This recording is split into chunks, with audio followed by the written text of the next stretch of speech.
За эрхэм сэтгүүлчдээ та бүхний өнөөдрийн амар амгалан айлтгах мэдчилье. Өнөөдөр бид 2025 оны 7 дугаар сарын 9-ний өдөр Эрдэнэс 5 толгой ХХК-д онцгой дэглэм тогтоож хяналт шалгалтын ажлыг эхлүүлж нүүрсний улгаатай тэмцсэн ажлынхаа үр дүнг та бүхэнд танилцуулж дүгнэж байна. Үр дүнг дүгнэж байгаа. Ер нь эдийн засгаас сэргээхийн тулд нүүрсний улгаатай тэмцэхээс бид ажиллаа эхлүүлсэн.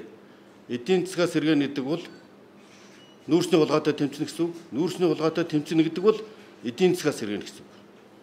Намайг ерөнхий сайдаар томилогдоход төсөв 3.3 их 80 төгрөгөөр тасах эрсдэл үүссэн. Эдийн засгийн өсөлт 2.4% болж унсан. Энэ бол бүхэл нүүрсний үн буурснаас нүүрснээс шалтгаалсан байсан.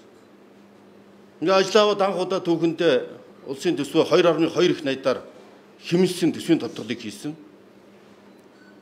Өнөөдөр эдийн засаг 9 сарын байдлаар бол сэргсэн 8 дугаар сарын дүнгээр эдийн засгийн өсөлт 5.7% төрсөн. Энэ Эрдэнэс 5 толгойд онцгой дэглэм тогтоосны үр дүнд одоо 8 дугаар сарын байдлаар борлуулалтын орлого 1.6 дэх өссөн. Биржийн тээвэр 1.5 дэх өссөн. Экспорт 1.2 дэх өссөн. Үр ашиг нь 3 дэх өссөн. Орлого 1.3 дэх өссөн. Олборлолт 1.1 дэх өссөн. Энэ бүхэн бол тэнд богшсон байсан хулгайтай тэмцэний үр дүн юм байна. Энэ бүхний үр дүнд одоо эдийн засаг 5.7% болж өсөөд валютын нөөц 5.7 тэрбум доллар болж нэмэгдээд ийм эерэг үзүүлэлтүүд гарч байгаа нь тэнд богшсон байсан нүүрсний улгаатай тэмцэний үр дүн. Тэнд явагдсан хяналт шалгалтуудын үр дүн нүүрсний улгаан маш олон арга хэлбэрүүд хил тодулсан.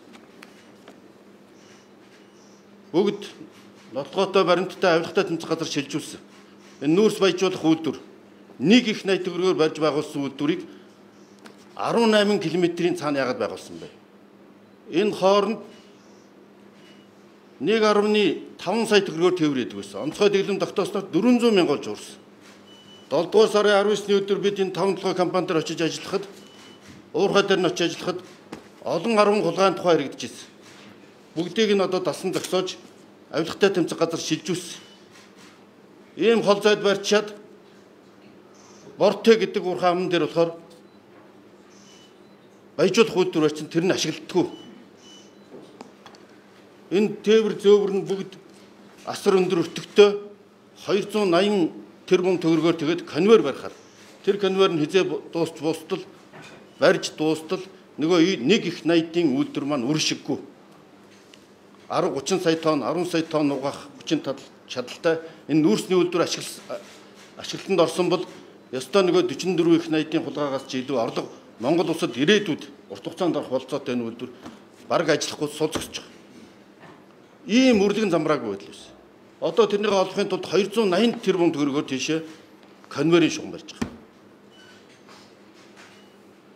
Ийм учраас бидний зүгээс энэ нүүрсний хулгайг бүрэмсэн дасан зогсоохын тулд эдийн засгаас сэргээхийн тулд тэнд байгаа орд газруудын үр ашгийг сайжруулах шаардлага гарсан. Ийм учраас Монгол улсын төсөвтэй хамт эдийн засгийн эргэлтэнд ороогүй байгаа царын ганц орд болох 5 толгой ордын 5 ордын Бортегийн ордыг эдийн засгийн эргэлтэнд оруулах тухай улсын хурлын тогтоолын төслийг улсын хурлын төсөвтэй хамт улсын хурд өргөн байсан.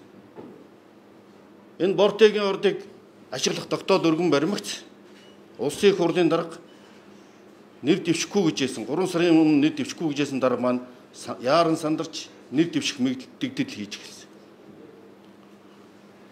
Та бүхэн санаж байгаа залуучууд гудамжинд жагсаж нүүрсний хулгайтай тэмцэхийг шаардж байсан. Улсын хурл засгийн газар тухайн үед нээлттэй сонсгол зохион байгуулж биеийн хуурийг хууль зүйн дотоод иргэн сайд тухай сонсгол зохион байгуулж ирснийг.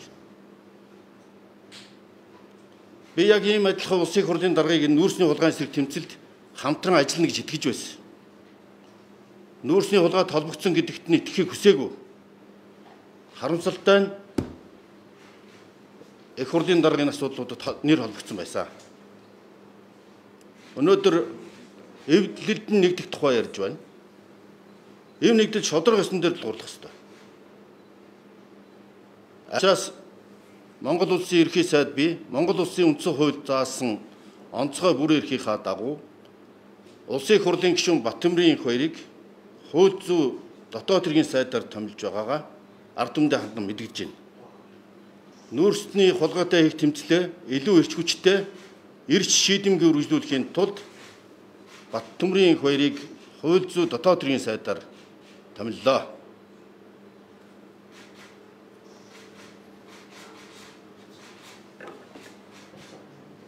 За юм байна. Мэдээлэл туслаа.